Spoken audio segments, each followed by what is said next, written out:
네, 안녕하세요. 애솔입니다. 바로 NRB 이어가도록 하겠습니다. 회사는 모듈러 1호 IPO라고 하는데 이거는 또 무슨 회사인지 같이 한번 뜯어보도록 하죠.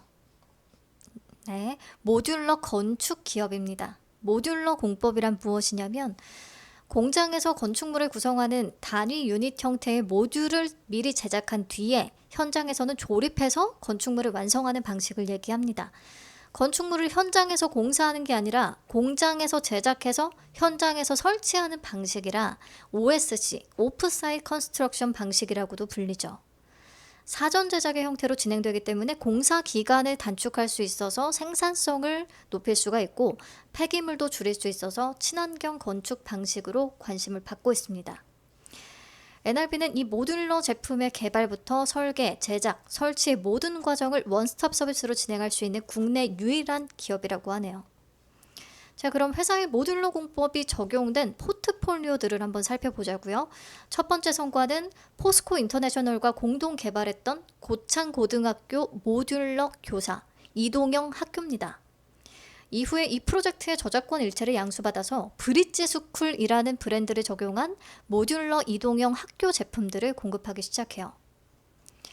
이런 모듈러 이동형 학교는 어떨 때 활용이 되느냐면 노후 학교를 리모델링할 때 보통은 방학 기간 중에 부분적으로만 보수 공사를 진행했었는데 이 제품이 출시된 이후에는요, 아예 이동 가능한 모듈러 제품을 설치해서 학생들의 학습권을 따로 보장하는 거예요. 이렇게 되면은 전면 리모델링이 가능하니까요, 차질 없이 빠른 보수가 가능할 수가 있습니다. 그래서 브릿지스쿨 1 제품을 임대하거나 판매하는 식의 비즈니스를 하고 있어요. 근데 이 초창기의 모델인 브릿지스쿨 1은 철골형 모듈러거든요. 상대적으로 생산 공정이 짧고 운송과 설치가 용이하다는 장점은 있지만 경량 자재가 사용된다는 구조적인 특성상 최고 4층까지만 내화가 가능하다고 합니다. 그러니까 화재 온도에 견디는 내화 성능을 4층까지만 갖출 수가 있고 고층에 적용하는 데는 한계가 있었나 봐요. 그래서 임시학교 같이 높지 않고 단기간에 이동형 학교가 필요한 고객들한테는 오히려 적합하다는 평가를 받기는 했어요. 근데 문제는 또 서울이나 부산의 구도심, 좁은 도로폭에는 운송이 불가능했다고 합니다. 그래서 최소 폭의 프레임을 활용해서 수도권의 구도심에도 적용이 가능한 브릿지스쿨 2로 저변을 넓혔습니다. 골조도 철골보다 안정성을 더 높인 철근 콘크리트를 썼어요. 그래서 층고에 제한 없이 내화가 가능해졌습니다. 설계 포함 1년 이내에 준공이 가능하고 브릿지스쿨 1보다 조금 더 넓은 공간을 제공할 수 있다는 장점도 있대요. 그래서 보통 브릿지 1은 노후학교 리모델링 기간 중에 임시로 사용이 되고 브릿지스쿨 2는 아예 철거 후에 신속하게 신축하거나 개축을 할 때, 본교를 아예 대체할 때 활용이 된다고 합니다. 네, 대충 뭐 하는 회사인지는 알겠죠? 네, 그래서 NRB는 2023년 교육부가 그린 스마트 스쿨 정책을 발표한 뒤부터 빛을 발했습니다. 25년까지 노후 학교 시설 2,835개 동을 스마트 학습 환경으로 탈바꿈하는 정책이었는데요. 이게 학교 시설 환경 개선 5개년 계획으로 바뀌면서 33년까지 확대가 돼서 시행 중에 있습니다. 33년까지 5,405개 동을 리모델링하는 정책이에요. 정책이 추진되는 과정에서 임시 이동형 학교의 수요가 당연히 늘어날 수가 있겠죠. NRB의 실적에도 실제로 보탬이 됐고요. 근데 아무래도 이렇게 정책 의존도가 높다 보니까 이게 투자 심리를 제한하는 요인이 오히려 될 수도 있겠다 싶습니다. 그래서 회사는 모듈러 학교 위주였던 포트폴리오를 주택 영역으로 확대하고 있습니다. 국내에서 유일하게 모듈러 고층화 기술을 보유하고 있다고 하거든요. 현재 정부에서 모듈러 공동주택의 활성화를 위한 정책들을 추진하고 있는데 LH는 2024년 3월 27일 매년 모듈러 공공주택의 발주를 늘려서 2030년까지 매년 5,000세대 이상의 모듈러 공동주택을 발주하는 LH2030 OSC 주택 로드맵을 발표했습니다. 이에 더해서 GH 경기주택도시공사는요, 모듈러 공법의 기술 개발을 촉진하기 위해서 2023년까지 3기 신도시 지구별로 총 1만 개 모듈을 발주하는 GH 모듈러 주택 로드맵도 발표했습니다. 아무튼 이 중에 LH2030 OSC 주택 로드맵 1호 프로젝트이자 국내 최고층인 22층 모듈러 공동주택단지 의왕 초평 A4 블록을 회사가 수주했다고 해요. 그리고 GH와 공동해서 참여한 국토부에서 발주한 OSC 연구과제에도 선정이 돼서 3기 신도시 하남교산 A1 BL에 모듈러 실증 사업을 진행할 예정이라고도 합니다. 이런 거를 보면 모듈러 건축 분야에서 좀 앞서고 있는 회사는 맞는 것 같긴 하거든요. 근데 사업 내용 자체가 좀 생소하다 보니까 저도 전문가의 의견을 참고할 수밖에 없었는데 이런 내용이 있더라고요. 모듈러 건축이 장기적으로 건설업계의 새 먹거리가 될 것이라는 데는 큰 이견은 없다. 그러나 지난 수년간 인증제도 전환과 지원체계 확립 등 제도 개선의 요구가 있었음에도 실제로 추진이나 반영된 사례가 거의 없고 수익성 악화를 이유로 대기업들도 발을 빼고 있어서 관련 시장이 성장하는 데는 다소 시일이 걸릴 것 같다. 막 삼성이나 LG 그리고 대형 건설사들도 다 뛰어들기는 했었어요. 근데 사업성이 아주 좋은 상황은 아닌 것으로 보이네요. 공공 의존도가 매우 높고. 자, 그래도 실적을 보면은 22년부터 24년까지 꾸준히 매출 성장을 시현해 왔습니다. 23년에는 앞에서 얘기했듯이 그린 스마트 미래학교 사업이 실시가 되면서 실적이 좀 크게 점프할 수 있었던 것 같고요. 24년에 매출 성장률이 둔화되고 영업이익률도 떨어졌는데 이때 철골 모듈러인 브릿지스쿨 1에서 콘크리트 모듈러인 브릿지스쿨 2로 판매 전략이 전환됨에 따라서 일시적으로 일회 매출 감소도 있었고 그리고 개발에 비용이 많이 투입된 측면도 있어서 좀 영업이익률이나 이런 게 떨어졌던 것으로 보입니다.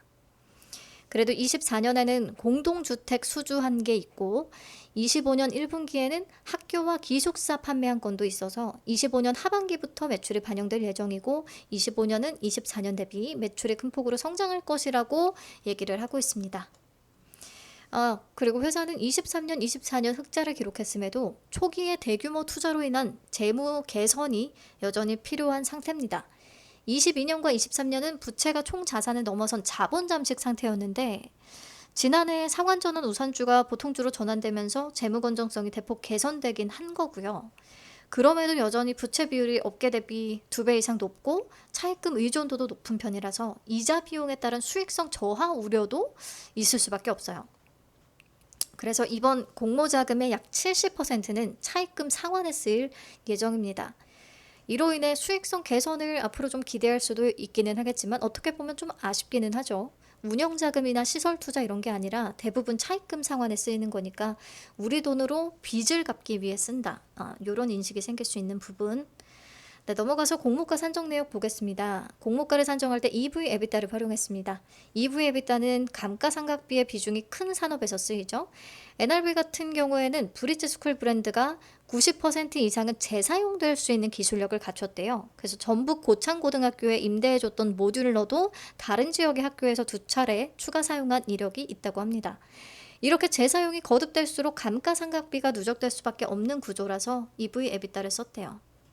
근데 보시면 비교 기업이 국내에서는 SY스틸텍 하나가 있고 나머지는 다 해외 기업들이죠. 이게 모듈러 전문 기업 1호 상장이라 국내에 마땅한 비교 기업이 없어서 북미에서 모듈러 제조, 판매, 임대하는 기업들을 찾았다고 하고요. SY스틸텍은 모듈러 자재인 테크플레이트를 생산하는 기업입니다. 이들의 평균 EV 에비타는 16.08배를 계산했어요. 주당 평가가액은 25년 1분기 LTM 기준 에비타 약 217억 원을 적용해서 23,330원을 산출했네요. 여기다가 할인율 22.85%에서 9.99% 적용, 최종적으로 밴드는 18,000원에서 21,000원을 제시했습니다. 앞에 공모가 산정한 로직도 뭔가 찜찜하긴 한데 할인율도 굉장히 낮은 느낌은 있네요. 자, 혹시 몰라서 PER로 비교를 해보겠습니다.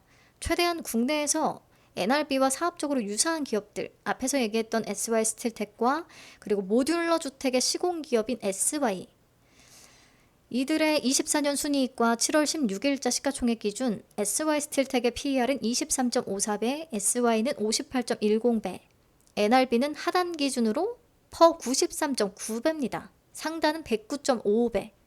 이래서 EV 에비타를 썼나 싶기도 하네요. 그래서 저는 내심 오랜만에 하단 한번 기대를 해봤거든요. 근데 이변은 없었습니다. 수요 예측 결과 볼게요. 경쟁률 800.83대 1을 기록했어요. 2275개의 기관이 참여했습니다. 비교해서 보시면 건수가 도우인시스보다는 그래도 많았고요. 프로티나보다는 적은 그냥 적당히 높은 수준으로 봐야 될 것 같아요. 넘어가서 신청가격 분포표 보겠습니다. 밴드가 18,000원에서 21,000원이잖아요. 상단 이상에 많이 분포하고 있기는 하지만 얘는 하단과 하단 미만에 참여한 기관도 22개가 있었습니다. 근데 소신을 나타내는 기관이 요것밖에 없다는 게 조금 아쉽긴 하네요. 아마 생각한 건 다들 비슷하긴 할 텐데. 네, 그래도 공모가는 상단인 21,000원으로 확정이 됐습니다. 그리고 더 과거하는 확약 비율인 것 같아요. 건수 기준으로 0.57%, 수량 기준으로 0.77%. 상단을 지르긴 했지만 확약은 거의 신청을 안 했다는 거. 저는 이런 게 가장 무의미한 수요 예측 결과라고 생각은 하거든요. 그래서 얘는 전체적으로 수요 예측 결과를 좋다고 하기는 어렵겠습니다. 넘어가서 공모 개요 체크하겠습니다. 그럼에도 공모가가 21,000원으로 확정되면서 공모 금액은 441억 원, 시가총액은 약 2,190억 원의 작지 않은 사이즈로 상장을 추진합니다. 청약은 7월 17일부터 18일까지 진행되고 환불까지 4일이 걸리겠네요. 그리고 정말 다행인 소식, 상장일이 변경됐습니다. 7월 28일로 NH에서 확인이 되네요. 그래서 NRB와 프로티나 둘 다 단독으로 일정이 진행되겠습니다. 상장은. 청약은 NH투자증권과 KB증권에서 가능하고요. 최소는 10주입니다. 증거금 10만 5천 원. 신주 모집 100%로 진행되고요. 우리사주 조합에 배정된 물량은 없습니다. 상장일 유통 물량 확인할게요. 상장 주식 총수의 31.26%에 해당하는 325만 9,760주는 상장 당일 바로 풀릴 수 있습니다. 공모가 기준 금액으로는 약 685억 원 정도. 프로티나의 475억 원에 비해 조금 더 무겁긴 하네요. 기존 주주의 비중은 35.58%로 적당한데요. 벤처금융 들으니까 유상증자 발행 내역 참고해서 보면 되겠죠? 보시면 발행가액이 104원, 63원, 5,088원, 13,889원. 가장 최근에 실시된 게 13,889원. 근데 공모가는 21,000원이니까 기존 주주는 다 낮은 가격에 들고 있다고 봐야겠어요. 위험 요인이 될 수밖에 없겠죠? 그리고 가격 관련해서 또 얘기가 나올 수밖에 없는 게 올해 1월에 전환사채를 발행했어요. 근데 전환 가격이 15,800원입니다. 채권을 보통주로 전환하면 15,800원으로 받게 된다는 거죠. 근데 불과 이렇게 몇 개월 만에 공모가는 21,000원을 제시한, 그러니까 가격이 33% 정도 뛴 거라서 이것도 좋게 보이지는 않는 것 같네요. 그리고 앞에서 언급했던 그나마 사업 영역이 비슷한 SY 스틸텍하고 비교해서 봤을 때 매출이나 영업이익, 순익 규모 대비해서 시가총액이 이미 이들 중에서 가장 높은 감도 분명히 있습니다. 이게 심리적으로 부정적인 영향을 줄 수 있을 것 같기도 하고요.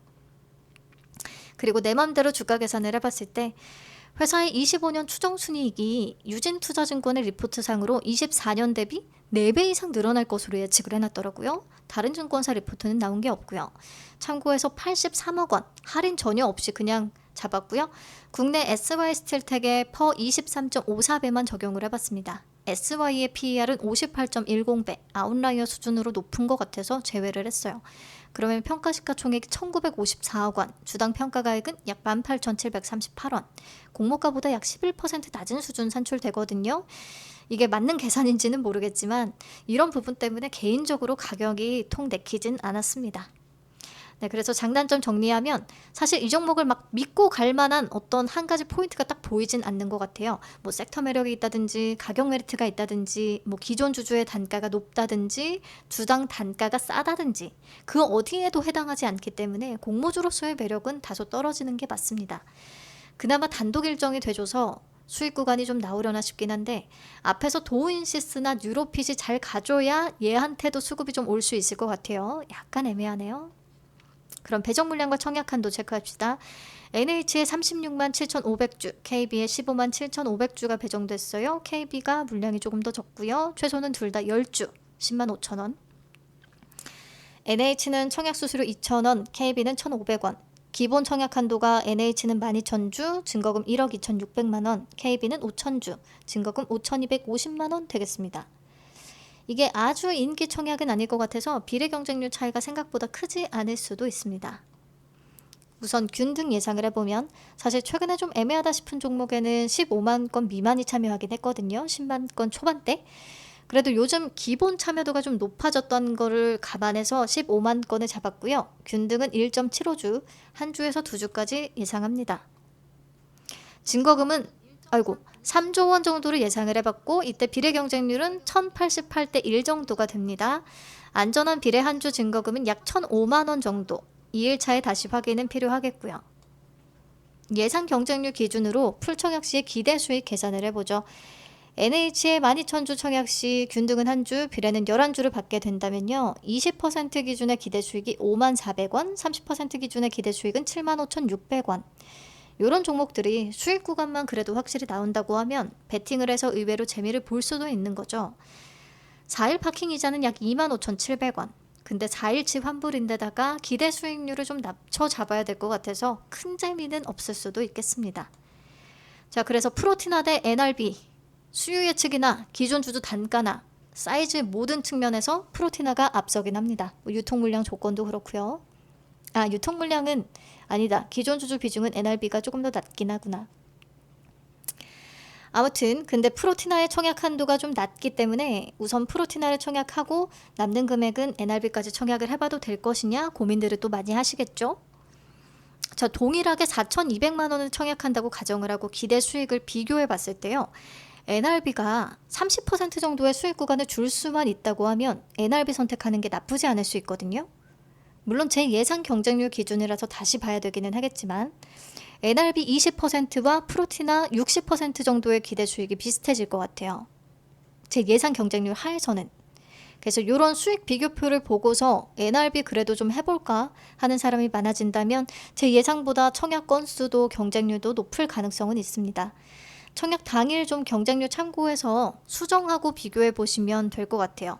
그래도 아직 손실 리스크를 크게 걱정할 정도까지의 시장은 아니고 둘 다 단독 일정으로 바뀌어줘서 동시였으면 NRB는 조금 더 리스크가 더 크다고 봤을 텐데 둘 다 각계전투라서 파킹 이자 대비는 해볼만 할 것 같습니다. 그럼 내일 NRB의 경쟁률 라이브로 찾아올게요. 늘 감사합니다. 쉬세요.